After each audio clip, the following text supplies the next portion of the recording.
and I would like to welcome to you Shannie Loves Reading Quarter. Today we are going to be reading a short story from the book Dreams and Dream Life and Real Life by Schreiner. This book is dated from 1919 and it was written in Africa during 1890. And this is called In a Far-Off World. There is a world in one of the far-off stars, and things do not happen here as they happen there. In that world were a man and a woman.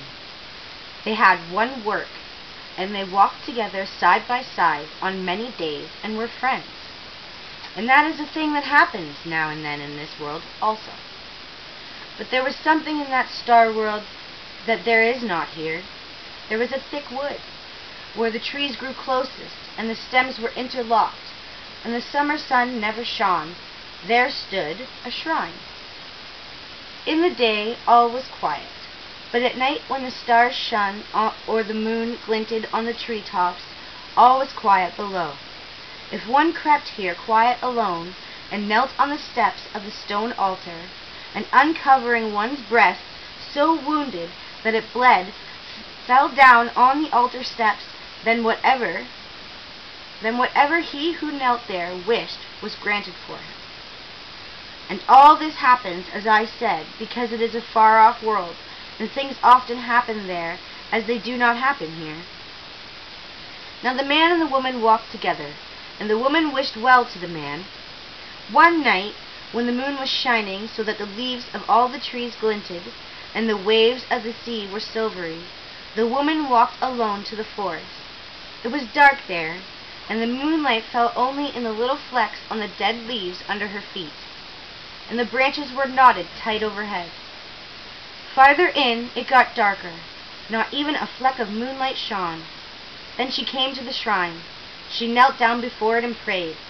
There came no answer. She then uncovered her breast. With a two-sharp-edged stone that lay there, she wounded it. The drops dripped slowly down onto the shrine, and a voice cried, "What do you seek?" She answered, "There is a man. I hold him nearer than anything. I would give him the best of all blessings." The voice said, "What is it?" The girl said, "I know not, but that which is most good for him, I wish him to have." The voice said, "Your prayer is answered. He shall have it." Then she stood up. She covered her breast and held the garment tight upon it with her hand. She ran out of the forest, and the dead leaves fluttered under her feet. Out in the moonlight, the soft air was blowing, and the sand glittered on the beach. She ran along the smooth shore. Then suddenly, she stood still. Out across the water there was something moving. She shaded her eyes and looked. It was a boat. It was sliding swiftly over the moonlit water out to sea. One stood upright in it. The face, the moonlight did not show, but the figure she knew. It was passing swiftly. It seemed as if no one propelled it.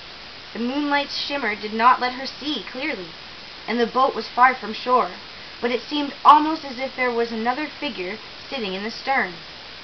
Faster and faster it glided over the water, away, away. She ran along the shore. She came no nearer it. The garment she had held close fluttered open.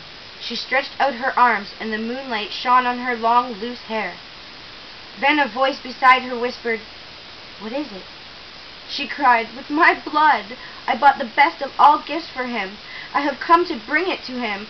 He is going from me." The voice whispered softly, "Your prayer was answered. It has been given to him." She cried, "What is it?" The voice answered, "It is that he might leave you." The girl stood still. Far out at sea the boat was lost to sight beyond the moonlight sheen. The voice spoke softly, "Art thou contented?" She said, "I am contented." At her feet the waves broke in long ripples softly on the shore. Thank you for listening. I hope